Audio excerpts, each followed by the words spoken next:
Agus Heriwardana alias Wawan hari ini batal menghadiri sidang perdananya di Pengadilan Tindak Pidana Korupsi karena sakit. Yang mencolok dari kasus Wawan adalah jumlah harta bergerak yang telah disita KPK terkait dugaan tindak pidana pencucian uang. KPK telah menyita 41 mobil dan sebuah motor besar Harley Davidson. Padahal dalam laporan harta kekayaan penyelenggara negara yang disampaikan oleh istri Wawan, Wali Kota Tangerang Selatan Airin Rahmidiani pada 24 Agustus 2010 hanya tercatat 8 buah mobil dan 1 sepeda motor. Dari mana asal-usul mobil Wawan dan berbagai harta lainnya? Dan apakah KPK berhak menyita mobil-mobil dan motor itu? Kita akan membahas topik ini bersama anggota DPD RI Provinsi Banten Ahmad Subadri melalui sambungan telepon dan pengamat hukum Asep Iwan Iriawan yang saat ini sudah berada di studio. Kang Asep, ini kalau kita bicara soal harta kekayaan Wawan, ini menurut Anda kasat mata aneh atau tidak? Saya pikir kan Wawan pengusaha boleh aja hartanya kaya gitu kan. Tapi kan sekarang dalam proses penyelidikan di KPK akan membagi beberapa berkas kan. Ada beberapa kasus.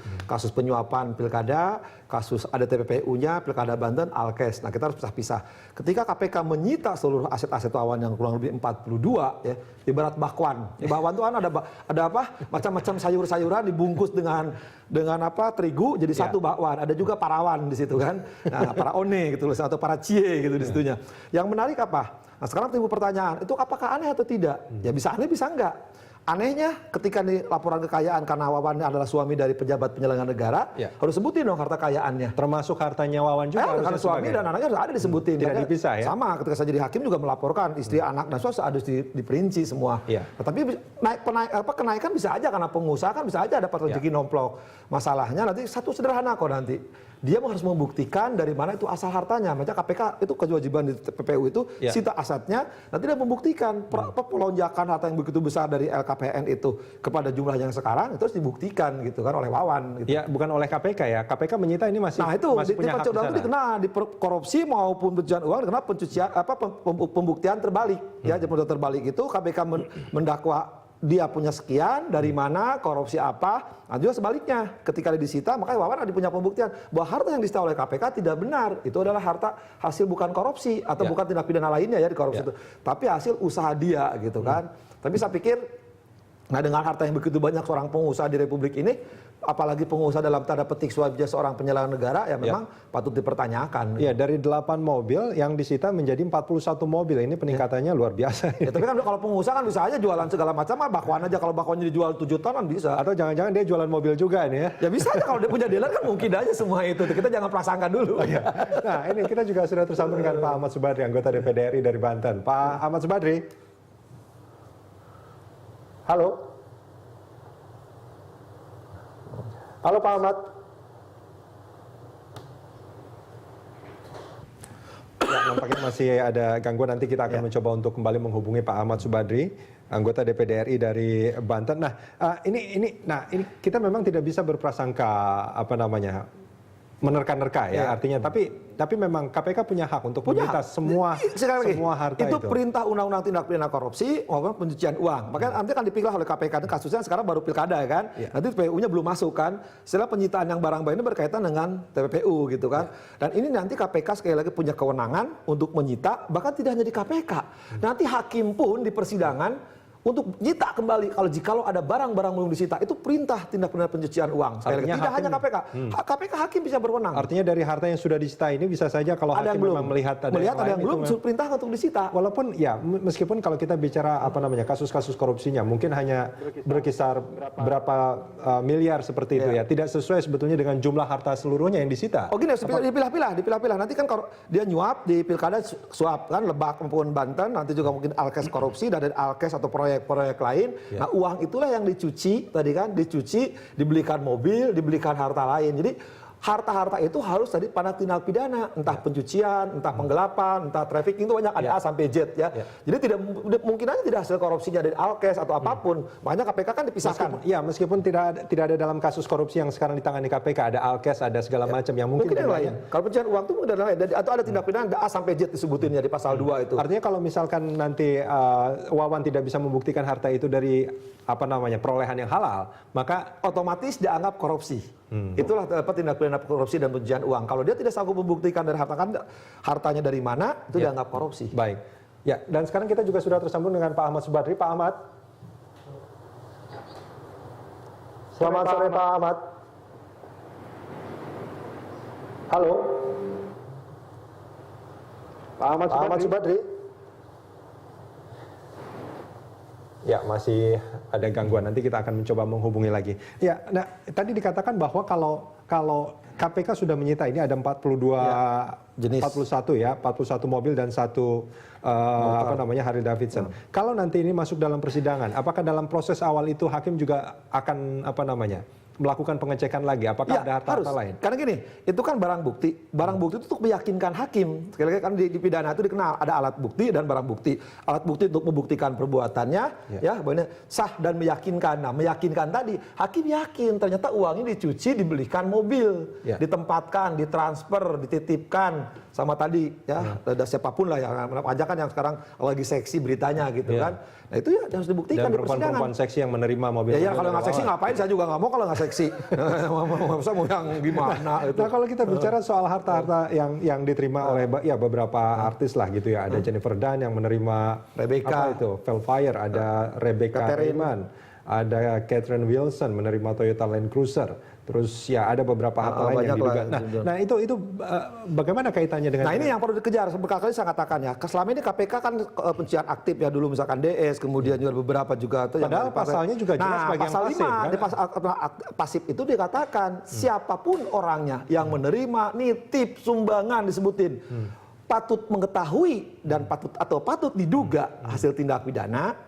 Dia kena pasif dan 5 tahun 1 miliar loh. Jadi sebenarnya KPK harus kejar. Sekarang selama ini kan kemarin-kemarin tuh yang rombongan partainya sapi itu kan tidak kena kan. Nah itu sekarang saya sering berteriak di media sini juga sering teriak. Para penikmat harta hasil korupsi itulah pencucian uang terbukti itu harus digiring. Itu yang harus didorong ya oleh minimal warga. Ini tidak hanya oleh KPK. Katakanlah oleh KPK ini terlalu kecil lah. KPK ini masa gini-gini aja ngomongin artis seksi aja. Ya limpahkan aja ke kejaksaan atau polisi. Nah KPK ambil yang gede-gedenya. Tapi kalau ini tidak dilakukan oleh KPK terhadap para penikmat hasil korupsi tadi dengan pencucian uang, nanti akan banyak. Ini kan kejadian sebelum sudah ada, tapi tidak dilanjuti oleh KPK. Saya pikir sekarang KPK harus berani orang-orang ini. Tapi sekali lagi catatan, harus patut diketahui atau dicurigai itu kan. Kalau curiga tahu, Wawan itu penghasilannya apa, profil karakternya. Kok baru ketemu sehari dapat apartemen, dapat mobil mewah. Dan kartu kredit sampai 50 juta ya. Ya kalau 50 juta sih kecil. Oke, kita akan sambung di segmen berikut. Ya, dialog kita lanjutkan kembali dan saat ini kami mencoba untuk kembali menghubungi Ahmad Subadri, anggota DPD RI dari Banten. Pak Ahmad. Ya, Ya, Pak Ahmad, ini kalau kita bicara soal Tubagus Heriwardana alias Wawan ini bagi warga Banten ini Wawan dikenal sebagai apa? Pengusaha sukses atau bagaimana? Ini hartanya luar biasa? Ya, memang sangat fantastis ya, mencengangkan. Kami juga warga Banten terkaget-kaget begitu KPK menyita mobil-mobil mewahnya dan sejumlah harta kekayaannya. Ya, memang TCW ini kan selain adik gubernur, dia memang memegang jabatan Kadin. Sebagai ketua Kadin ya, nggak pensi. Artinya dia pengusaha kan? Ya, statusnya pengusaha saya kira itu. Wajar nggak punya mobil sebanyak itu, punya harta sebanyak itu menurut Anda sebagai pengusaha? Ya, tadi sebagaimana saya katakan, kami terkaget-kaget semua gitu dengan mobil mewah, super mewah ya, yang begitu banyak, yang mungkin konglomerat Indonesia sekalipun jarang memiliki deretan mobil mewah seperti itu. Berarti Wawan konglomerat Indonesia juga nih Pak Ahmad? Ya mungkin seperti itu ya. Dia punya Lamborghini, ada Rolls Royce, ada Ferrari, ada Bentley, ada Nissan GTR. Ini Nissan GTR juga jarang orang punya ini. Itu. Dia usaha apa sih sebetulnya Pak Ahmad? Sepengetahuan Anda? Ya kalau yang kami tahu ya dia usahanya berkelindan dengan proyek-proyek APBD dan APBN ya. Yang memang sebagaimana sudah menjadi rahasia umum di Banten itu, untuk mendapatkan proyek ya harus berfungsi atau berkolaborasi dengan kelompok itu gitu. Oke. Contohnya apa Pak Ahmad? Ya misalnya saja ingin mendapatkan proyek di pemerintahan Provinsi Banten, walaupun mungkin secara normatif ada tender-tenderan dan lain sebagainya. Ya. Dan itu menurut Anda kamuflase tender itu? Ya seperti itu, karena kan sekarang sudah terbukti kan dengan penanganan KPK yang akhirnya memunculkan ya berita tentang banyaknya harta kekayaan yang fantastis itu gitu. Jadi saya kira ini memang patut diduga ada kong kali kong ya. TCW dengan eksekutif ya, dengan legislatif dari mulai proses penyusunan anggaran. Maksudnya eksekutif di sini maksudnya keluarganya yang menjadi gubernur dan juga menjadi wali kota. Iya, gubernur, kemudian wali kota, wakil bupati dan lain sebagainya itu. Ya, nah Pak Ahmad, ini kalau kita bicara soal dia sebagai pengusaha, ini kebanyakan usahanya di bidang apa? Pengadaan barang dan logistik atau juga merambah di infrastruktur sebagai developer segala macam atau apa? Atau ada spesifik tertentu yang dilakukan oleh Wawan? Usaha-usaha lainnya warga Banten termasuk saya tidak begitu mengetahui ya. Tapi yang jelas itu tadi siapapun yang mau mengerjakan proyek di Banten ya harus ada setoran. Gitu. Informasinya seperti itu. Setoran ke siapa? Ya ke TCW itu yang mengkoordinir kan, yang harus melalui TCW atau orang-orangnya gitu. Dan itu sudah sangat dikenal di Banten, cara-cara seperti itu. Sudah menjadi rahasia umum ini kalau. Menjadi rahasia umum. Sejak kapan ini terjadi, Pak Ahmad? Ya sejak keluarganya memegang tampuk kekuasaan ya, dari mulai wakil gubernur, PLT gubernur, sampai terpilih jadi gubernur 2 kali. Ya, ini berlangsung sejak Banten menjadi provinsi, ya. Kemudian kakaknya menjadi wakil gubernur, kemudian meningkat menjadi PLT gubernur dan menjadi gubernur. Kan? Dan sejak itu Wawan menjadi pemain utama dalam proyek-proyek di Banten. Informasi yang saya terima seperti itu.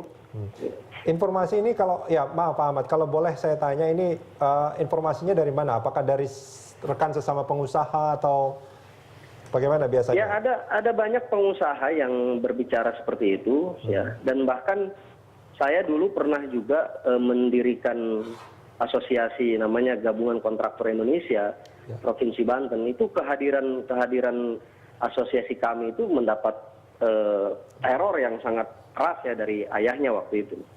Mendapat teror? Seperti apa terornya Pak? Ya sampai waktu itu kan saya dibacok oleh orang tuanya. Ngeri sekali ya? Tidak boleh ada pesaing seperti itu? Pesaing ya yang tadi hadir asosiasi yang sejenis dengan Gapensi dan asosiasi-asosiasi lain yang sudah dalam kendalinya. Ya kalau ada orang lain yang mengendalikan ya itu tadi. Itu yang membuat warga Banten tidak berani melaporkan apa yang dilakukan oleh Wawan selama ini? Laporan saya kira sudah banyak sekali ya, bertubi-tubi laporan ke kejaksaan, ke polisian, ya termasuk ke KPK. Tetapi memang ya karena mereka itu sudah sangat piawai mengemas bentuk kolusi dan korupsinya, ya. Dan apalagi tadi ada dugaan ya kong-kali-kong dengan aparat hukum gitu, sehingga sulit sekali untuk menyentuh orang ini gitu. Artinya kalau kita bicara sepintar-pintar bajing melompat, akhirnya jatuh juga ya Pak? Akhirnya Ahmad, jatuh juga. Nah inilah yang kemudian mendapat respon positif dari masyarakat Banten kan, ketika yang bersangkutan tertangkap tangan, kemudian dikembangkan kasusnya menjadi TPPU dan tindak pidana korupsi lainnya. Ini kan banyak sekali masyarakat Banten yang mensyukuri kejadian ini. Gitu. Mensyukuri dalam artian bersyukur atau? Ya artinya yang sudah lama dinanti-nanti adanya tindakan hukum terhadap pelaku korupsi yang tadi itu yang diduga ya melakukan korupsi itu. Baik. Ya, kemudian ternyata terbukti juga akhirnya gitu. Kita akan sambung ini di segmen berikut Pak Ahmad. Ya, dialog kita lanjutkan kembali. Sebelum ke narasumber kita simak grafik berikut ini. Ya, nanti akan kami tayangkan grafik mengenai rincian kekayaan Airin Rahmidiani dan juga harta yang disita oleh KPK. Nah ini kan menarik sekali sebetulnya. Kalau melihat dari laporan Airin Rahmidiani pada 2010, artinya 3 tahun yang lalu ya. Kalau kita hitungannya 2013, itu ada 8 mobil, ada 1 motor. Kalau kita berasumsi 1 motornya itu adalah Harley Davidson, maka ini pertumbuhannya ada 33 mobil baru dalam kurun waktu 3 tahun, artinya setahun itu ada 11 mobil tambahan. Gimana nih Kang Asep? Ya, kan kita kalau ngitung matematik anak SD juga gampang kan, 8 sekarang 42 tinggal kurangi aja kan. Dari mana itu? Tapi kan mereka selalu berkelit kan, dia pengusaha. Sekali lagi kalau pengusaha kan bahkan mungkin bilang bahwa mereka sudah kaya dari dulu. Kaya dari dulu gitu, kita kayak apa sih kita nggak tahu gitu kan. Tapi kan perhatikan sekarang profil, gampang kok KPK ngebuktikannya kan. Ketika dia dapatkan itu, kan sudah buktikan. Dia kalau usaha jual apa, dapat apa, harus dong. Itu ada kalau pengusaha kan tercatat, nggak mungkin. Emangnya jual beli bakwan? Tidak bisa. Nah, nggak bisa, nggak usah dibuktikan. Karena itu kan peralihan dari tahun 2010 dia dapat 8 mobil, sekarang 42, dia berkelit pengusaha kan. Kalau pengusaha jualan apa? Tadi saya bilang jualan bakwan gitu kan, atau jualan apapun. Tingkat konglomerat sekarang kan pada jualannya kan pasti gede kan. Nah, sekarang kalau jualan tidak sanggup membuktikan itu, patut diduga itu udah hasil tindak pidana, entah korupsi, entah suap, entah apa gitu kan. Ini gampang, nanti KPK akan membuktikan itu. Sekali lagi, ketahuan dari standar dari profil, karakter, dan kebiasaan dia gitu kan. Kalau memang profil karakter biasa hanya pengusaha jualan kayu, jualan santet, misalkan berapa sih? Masa dapat 4 sampai jumlahnya 42 mobil. Tapi sekali lagi, ya mungkin aja dia melakukan itu, tapi dia harus membuktikan dari mana hasilan itu. Kan gampang menghitung selama 3 tahun ini. Kalau 3 tahun, apa mungkin setingkat pengusaha dalam tanda petik, maaf saya katakannya seorang pengusaha pribumi dapat itu. Karena kalau pengusaha yang kelapa yang ini juga jarang punya mobil 42. Emangnya ya nggak tahu kalau emang hobi gitu. Kalau saya hobi, mungkin dia nggak punya ini apa namanya helipad. Kalau punya helipad mungkin ditambah juga ada. Kalau helipad di Banten juga mungkin bisa tinggi lapangan terbang aja. Kalau udah. Kita juga masih tersambung dengan Pak Ahmad Subardi. Pak Ahmad. Iya, halo. Ya, ini kalau kita melihat peningkatannya itu dalam 3 tahun ya, ada 33 mobil baru. Ini berarti kalau hitung-hitungan matematis per tahun itu ada 11 mobil baru. Dan kemudian juga ada beberapa mobil yang diberikan kepada artis-artis. Menurut Anda ini bagaimana? Jadi begini ya, saya kemarin menyimak pengacara TCW dalam talk show dengan salah satu TV swasta, ya, bahwa ada aliran dana yang lebih besar ya, dari sekedar kepada artis-artis itu. Nah, kalau dilihat dari aliran-aliran dana ataupun barang kepada sejumlah orang ya, yang nilainya sangat besar, ya, ini juga harus ditelusuri, gitu. Berapa besarnya dan dari mana sumber dananya? Ya. Ini aliran dana dari Wawan maksudnya Pak Ahmad? Halo? Ini maksudnya aliran dana dari Wawan? Iya, itu kan pernyataan dari pengacaranya sendiri Pak Maksir Ismail waktu itu. Artinya sebetulnya Wawan juga sudah udah mau buka-bukaan ini ya, bahwa jadi dia memang mengalirkan kan dana ke berbagai kalau tadi hanya sekedar mobil ya, mobil dan beberapa aset yang sudah terekspos, itu saja kan sudah sangat mencengangkan.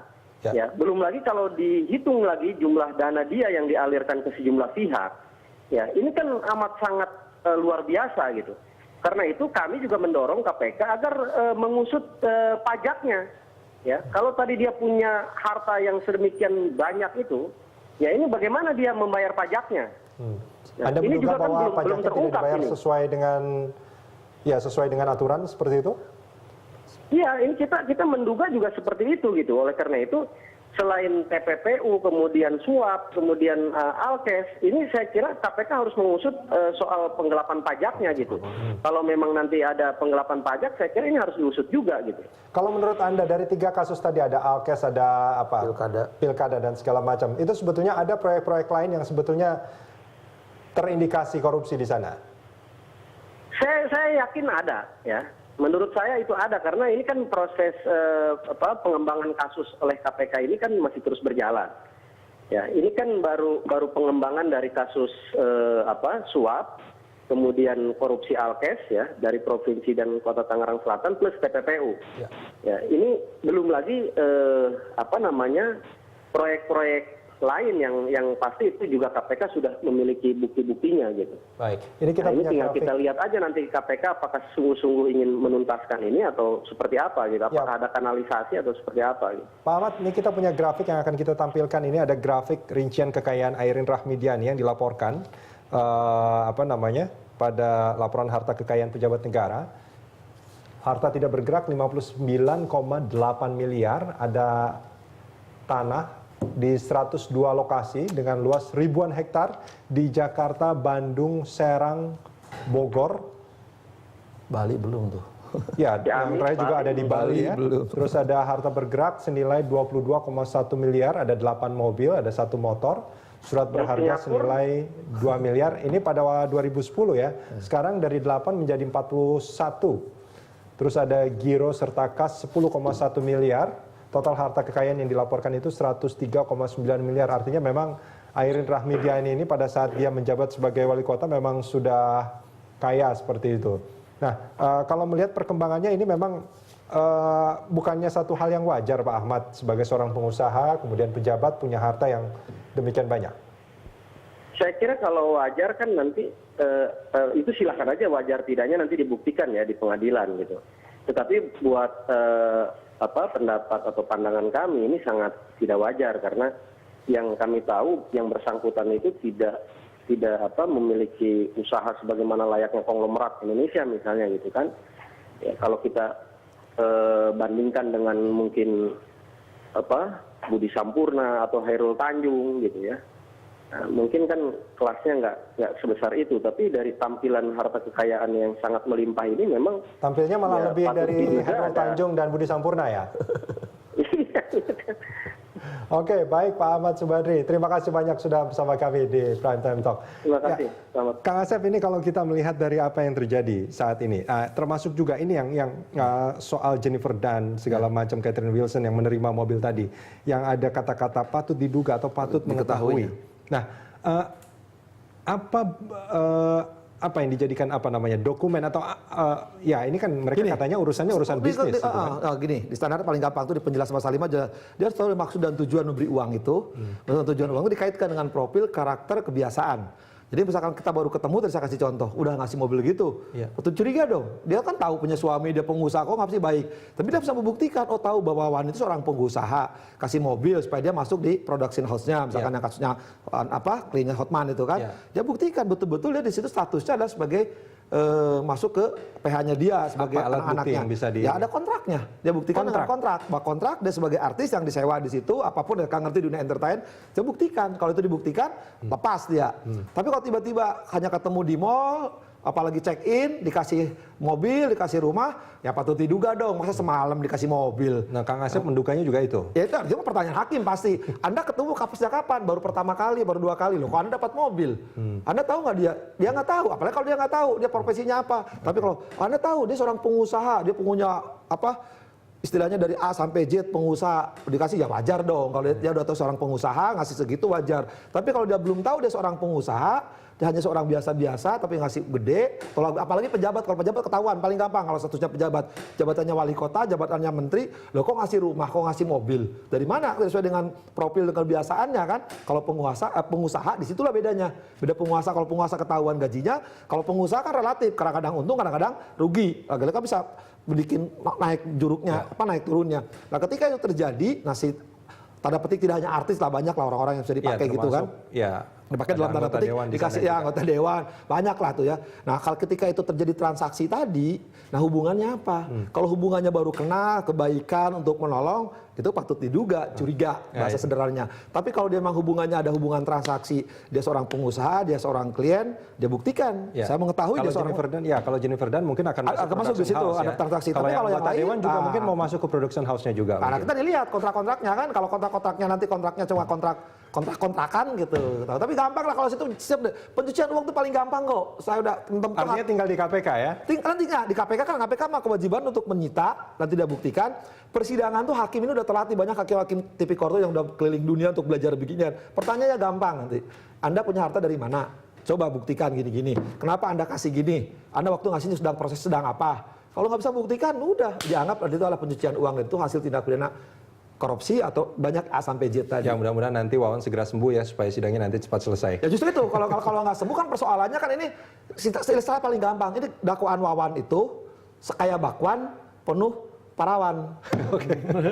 Terima kasih sudah bersama kami di Prime Time Talk. Pemirsa, di segmen ini sudah hadir bersama kita kuasa hukum Wawan Pia Akbar Nasution melalui sambungan AVWS. Selamat sore Bu Pia.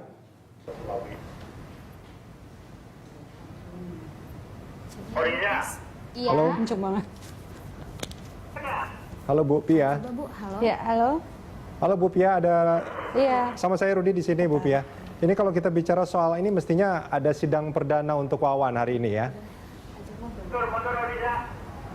Iya. Halo, Mbak Pia. Iya, iya. Ya, ini kalau kita bicara soal Wawan ini mestinya kan hari ini ada sidang perdana buat Wawan. Ini kenapa sampai sakit ini? Apakah Wawan nggak makan-makan? Katanya sakit mah. Nggak makan-makan gimana Mas? Kalau Wawan nggak makan-makan yang salah KPK dong, bukan saya. Ya ini Wawannya katanya sakit ya? Mendadak ini ya? Iya, jadi gini, mendadak karena ya berdasarkan keterangan JPU tadi di sidang, Wawan tuh mulai dropnya hari Sabtu, terus hari Minggu mulai sempat pingsan sebentar. Nah makanya tadi pagi dilarikan ke Rumah Sakit Polri Kramat Jati. Ya, Bu Pia, ini kalau kita bicara soal harta yang disita oleh KPK, apakah menurut Anda KPK berhak untuk menyita harta yang sudah ada di KPK saat ini? Mas, kalau soal penyitaan, saya tidak bicara harta ya. Penyitaan yang dilakukan oleh KPK, kita memang sudah pernah mengajukan pra-peradilan, tapi memang kelihatannya agak susah ya menembus KPK. Tapi kalau terkait dengan harta-harta, Anda bicara mobil yang sekarang banyak ada di KPK itu tidak menjadi kewenangan kita karena kami dari kantor Adnan Budi Nasution and Partners hanya PH untuk kasus dugaan suap terhadap Pak Akil, jadi tidak menangani Alkes dan TPPU. Pak Akil maksudnya bukan kasusnya Wawan? Halo? Kasus dugaan suap terhadap Pak Akil oleh Mas Wawan. Oke. Jadi, tapi apakah Wawan tidak pernah menceritakan harta-hartanya terhadap kuasa hukum soal ini? Oh, karena itu kan di luar kewenangan kita. Jadi kan kasus yang dibicarakan dengan kita hanya terbatas dugaan suap terhadap Pak Akil. Kalau yang lain-lain kan ada lawyer yang lain lagi. Oke. Jadi hanya terbatas pada kasus suapnya ya? Iya. Ya. Nah, termasuk apakah Pak Wawan juga menceritakan soal harta-harta yang diberikan kepada beberapa artis itu juga sama sekali bukan kewenangan dari Anda?